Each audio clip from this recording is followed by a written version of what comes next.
Ayan, motogarahe at sa Cavite. Wala parang Edward. Ano Edward?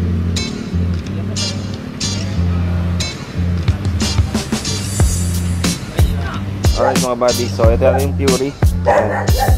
Ito na yung ating Fury. Alright mga buddy, welcome back to YouTube channel. It's me again, Motovlog. So on the way ako ngayon sa Cavite sa motogarahe. Checkin lang natin yung ating Project Fury, kung ano ng update. Ayan, bali, hindi tayo ng update. Sana wag umulan, dahil pag umulan yan at umuwi tayo, yari tayo. Panigurado, basa na naman tayo nito. But anyway mga buddy, yun na nga, gaya nga sinabi ko sa inyo, no, hihingi tayo ng update sa ating Project Fury. And I hope na kahit pa paano umuusad na yung pagkaayos sa kanya, pagkukondisyon sa ating Project Fury. Alright, so pupunta tayo ng motogarahe. Samahin niyo ako mga buddy, pakikita ko sa inyo kung ano update ng ating Project Fury. Actually malapit na ako, sige. Yan, so dito na ako nagsimula ng ng content for ng vlog ko, no? Kasi nga baka kasi umulan. Nagkadalawang isip na ako kanina kasi nga mabasa camera natin, hindi mo waterproof yan. Wala pa naman tayo pambili ng GoPro. Alright, so yun nga, I hope na okay na yung motor natin na kahit paano umuusap siya, no? So samahin nyo ako, pakita natin yung update ng ating Project Fury. Ayan, yung huling punta natin doon, yung dinala natin siya ron, hindi na tayo nakapalag dahil na busy rin tayo mga buddy. Kaya hindi na ako nakakuha agad ng update ngayon pa lang. So ito na yung gagawin natin ngayon. Pupuntahan natin ngayon para may update tayo. So malapit na tayo sa motogarahe mga buddy. Paglabas natin dyan, motogarahe na yun ito na tayo. Oh, kapal. Dami. Daming tao.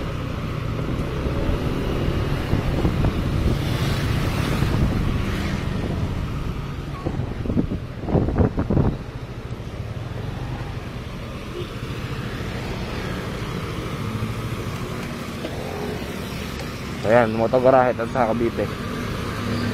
Wala parang Edward. Ano Edward?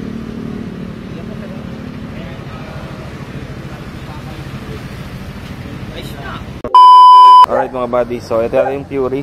Ayan, ito na yung ating Fury.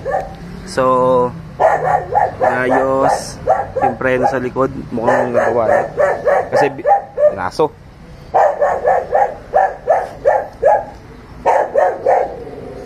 Parang gumagalaw na siya. Ayan, ito yung tsura niya ngayon. Susian, okay na. May susi ay susi dito. Yung biyak na lang ito, aayusin ito mga buddy. Naayusin pa yan, yung biyak na yan, naayusin. Then papalitan ng gulong. Ayan, etong mga wire na to, papatago na natin yan. Papaalisan natin yung kung anong dapat gawin dyan. Ayan, alright, so ito na yung tsura niya ngayon. So tumatakbo na raw, okay na raw yung menor. Yung battery hindi pa nalalagay. So baka by next week lalabas ito dito kay parang Edward. Ayan, alright, by next week. Kasi i-condition niya, i-road test pa yan, i-break in pa, di pare. So pinalitan yung sa carburetor. Yung kadena papalitan ko yan. Susunod na yan, ayusin ko yan. Kalawang na yung kadena. Alright, so hindi ko nadala yung susi.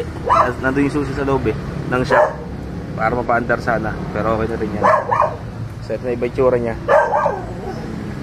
Alright, by next week buddy, lalabas na natin ito. So ano ba dapat ayusin? Yung kusina ay kakabit, yun na lang, tsaka yung battery. Alright, gulong, papalitan natin gulong sa harapan, biyak na yan yung mga preno na ayos na. So ayan, ayun yung update sa ating Project Fury. So marami na nagawa dito mga buddy. Yung carburetor okay na, napalitan na yan. So yun, yung mga wire na nakalabas din sa leeg, papatago na natin yan. Alright, so balikan ko kayo pag okay na to. So maganda namin hindi ko na pinaandar mga buddy, no? Kasi tinanggal ulit yung battery. Maganda na yung menor niya mga buddy.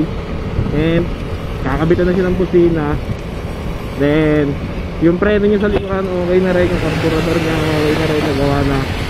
By next week, ilalabas na natin yung motor natin sa moto garahe, yung ating Project Fury, para malaman natin kung ano na ba ang kanyang status, no? Maibiyahe na natin.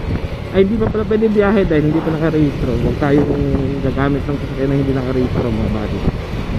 Pangit yun, pangit. And then na yun, pag naparehistro natin yan at na-condition na yun ni Panay Edward, lalabas natin yan, subukan natin i-ride kung saan man yung makarating, no? Para at least hila-hila ulit yung takbo, hindi na natin nahahayaan na mapabayaan ulit yung motor na yan, mga buddy. Alright, sasamahan nyo ako next week pagkuha ng motor na yan, yung ating Project Fury, paglabas niya sa shop ni Panay Edward sa moto garahe, para sabay-sabay natin tignan at subukan kung kamusta ba yung performance ng ating Project Fury.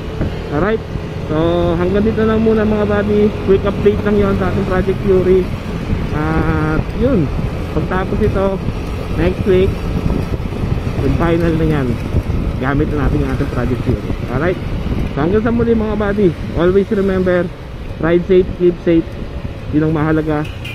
Peace out.